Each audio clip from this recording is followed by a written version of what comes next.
tema que es los jóvenes discípulos misioneros del Evangelio de la vida. Y lo primero quizás que tendríamos que pensar los jóvenes discípulos misioneros del Evangelio de la vida es quiénes son los jóvenes, o todavía más quién es el Evangelio de la vida. Sí, pero retomamos eso. Vamos a terminar y comenzar con el Evangelio de la vida. Cuando Dios toma nuestra naturaleza humana, está diciendo que la vida del ser humano le es importante a Él, y que lo es efectivamente desde el momento de la concepción. Y que mientras que ahora con la técnica y la ciencia podemos saber que la vida comienza desde el momento de la concepción, entonces la Biblia ya no lo decía. No teníamos las formas ni los elementos para poderlo decir científicamente, pero hoy, yo me atrevería a decir, no me gusta mucho la expresión, pero diría, la ciencia nos dice que la Biblia tenía razón. La vida del ser humano comienza desde el momento de la concepción. Hoy se discute que si la vida comienza antes de las 12 semanas, después de las 12 semanas, que si en el momento de la implantación, claro, a ellos no les interesa reconocer que comienza desde el momento de la concepción.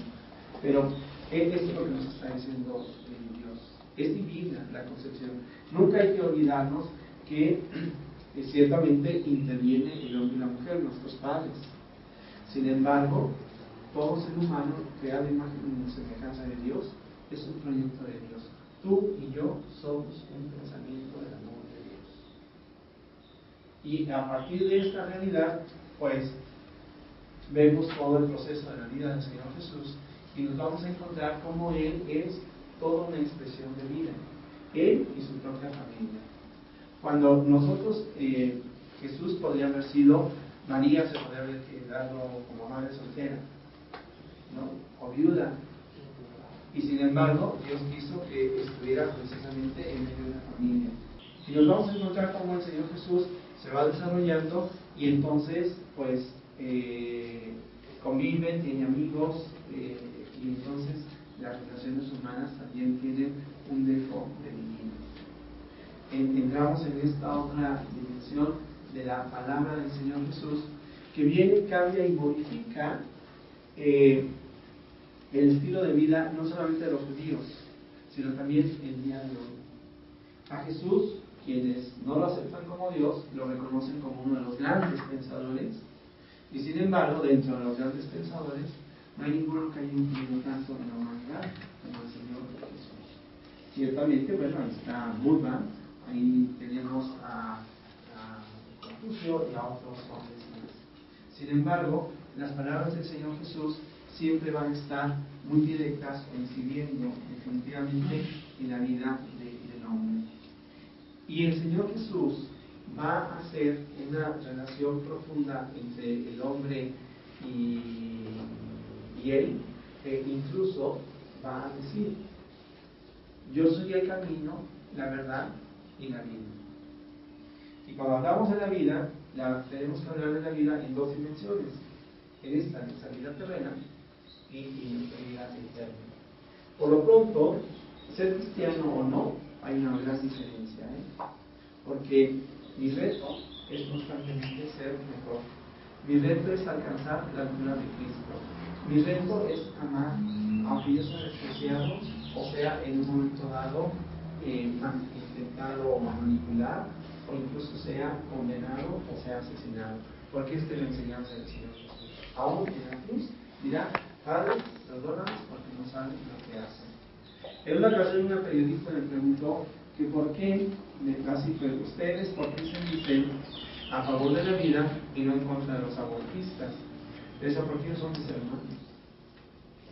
Ellos piensan de manera diferente, pero ellos son mis hermanos. Yo no tengo enemigos, yo tengo hermanos. Ellos me podrán ver como su enemigo, pero para mí son mis hermanos. Quizás algún día ellos también puedan abrir su corazón a la razón y a la fe, como ocurrió con Joseph Jefferson, que él pues se ufanaba de los abortos que había hecho. Ustedes saben que el primer aborto que hizo fue el de su hijo. A la primera que llegó a abortar, a la que le practicó el aborto fue a su novia. Y después, pues, se hablaba de 60,000, el rey del aborto, por todas las clínicas que él tenía. Y cuando tuvo la oportunidad del ultrasonido, dijo, bueno, pues esto es una maravilla, les voy a demostrar todo lo que iba a hacer. Y de ahí brota aquella película de Cristo Silencioso.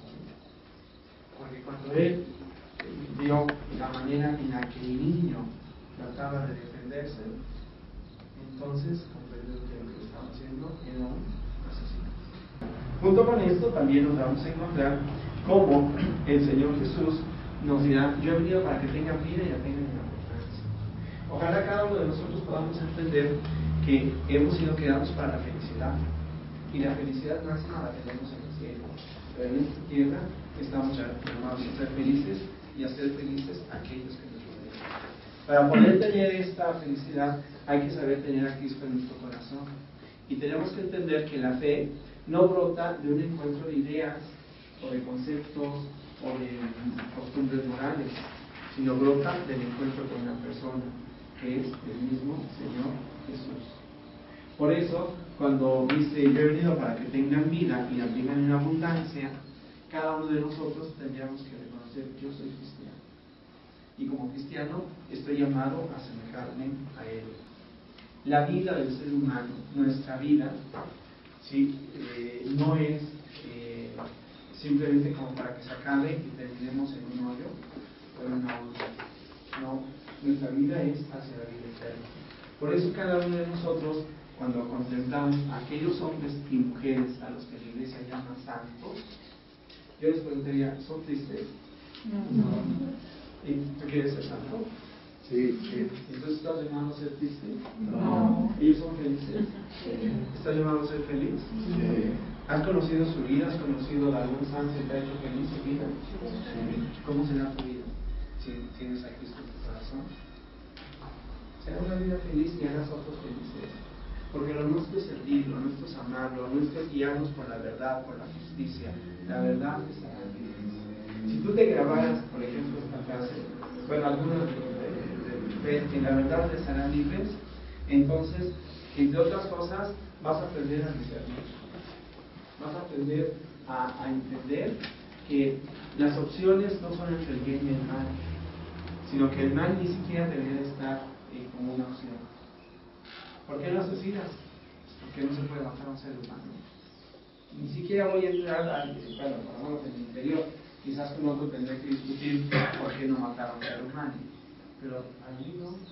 No solamente, pero la razón me dice, yo no puedo matar a un semejante, pero la palabra de Dios, hay esclavita, no lo sé. Entonces esto yo no lo discuto. La libertad auténtica está entre la opción entre los bienes, ¿qué es lo mejor? Y aquí entraríamos en el bien común. El bien común que dice, ¿qué es lo mejor? Pues lo que es mejor para todos. Cuando yo busco mi solo bien, estoy buscando, estoy cayendo en el egoísmo. Pero ciertamente ya no estoy viviendo en la verdad. Estoy viviendo, entre comillas, en verdad, en lo que a mí me interesa. En cambio, cuando lo dice Jesús, hay mayor alegría en dar que en recibir. Yo no he venido a ser servido, sino a servir. Entonces es cuando tengo estas actitudes cristianas que puedo encontrar la razón de vivir. ¿Quién es el discípulo? Bueno, pues el discípulo es aquel al que sigue Jesús. Y aquí vale la pena, cuando nosotros vemos, por ejemplo, en Marcos 3:13, que es el Señor Jesús el que llama, ¿no? El que llama. Y llamó a los que quiso, ¿y saben para qué? Como dice San Marcos, para que estuvieran con él. No son ustedes los que me han elegido, soy yo. Aquí vale la pena pensar, oye, ¿yo por qué estoy aquí? Ciertamente hay una respuesta de parte libre, pero estamos aquí porque Él nos ha elegido, y nos ha elegido para que estemos con Él. No es un mero, y cuando digo para que estamos aquí es porque me llamó a la vida, porque este es tu tiempo, este es tu aquí y ahora. Otros hombres en su época hicieron algo para hacer este mundo mejor. Esta es tu oportunidad para hacer el plan de Dios. ¿Por qué te llamó la familia en la que tú estás? Porque tienes la formación que tú tienes. Por eso yo comencé con toda esa historia. Yo estoy aquí no por mis capacidades, mis habilidades, mis cualidades, no. Yo estoy aquí porque Dios me llamó. Él es el que me llamó, Él es el que me eligió. Y entonces yo estoy aquí porque le quiero responder a Él. ¿Y cómo le voy a responder a Él? Dice San Juan, aquel que dice que ama a Dios, pero no ama a su hermano, es un mentiroso. Ciertamente tengo que comenzar por mi propia familia, pero entonces tengo que amar. El amor de Jesús no es solamente para unos cuantos, es para todos. Discípulos es Jesús el que nos llama, misioneros Él es el que nos envía.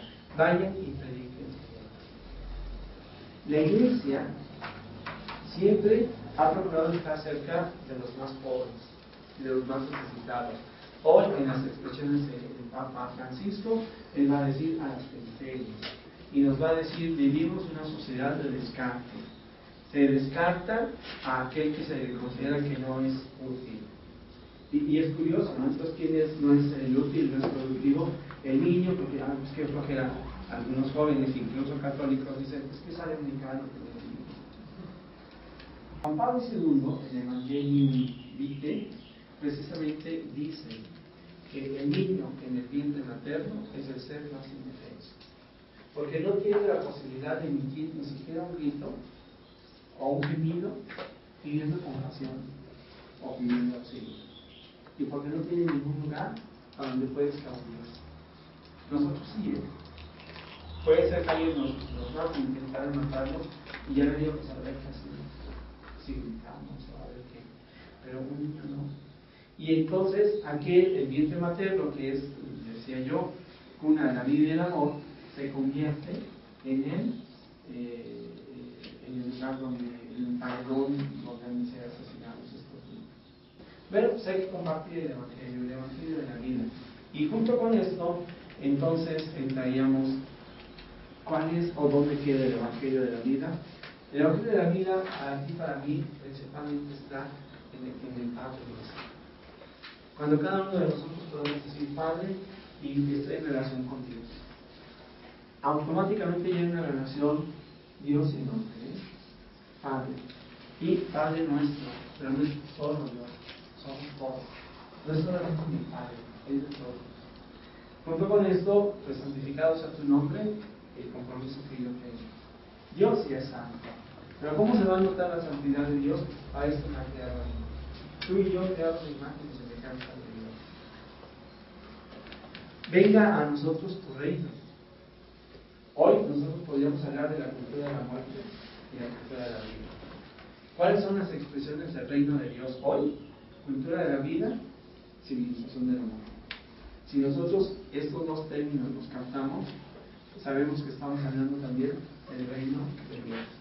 Civilización del amor es un término que utiliza primero Pablo VI, Juan Pablo II lo retoma mucho, y las conferencias latinoamericanas también en un proyecto hacia los jóvenes precisamente hablarán de la civilización del amor.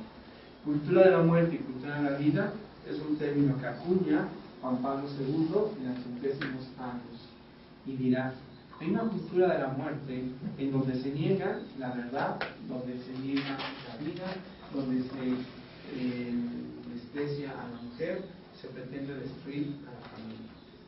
La cultura de la vida promueve precisamente la fe, el encuentro entre el hombre y la mujer, la familia, la dignidad del ser humano.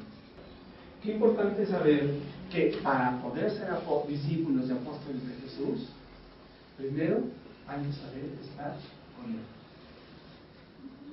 Y San Pablo nos va a decir que la lucha que nosotros tenemos no solamente es contra los poderes de esta tierra, pero aunque así no fuera, para poder vencer al mundo necesitamos de la presencia de Dios. La lucha que nosotros tenemos es definitivamente una lucha para toda la vida, de toda la existencia. Es la lucha para poder presentar la verdad. Es la lucha para poder hacer este mundo mejor. Y es la lucha también para nosotros no caer. Porque dice San Pablo: pidan por mí, no sea que yo, siendo el primero en predicar, caiga. Tenemos que perseverar. Y tenemos que saber que la lucha no es fácil. Y el esfuerzo no es fácil. Pero al mismo tiempo yo les puedo decir que es profundamente gratificante. Es profundamente gratificante.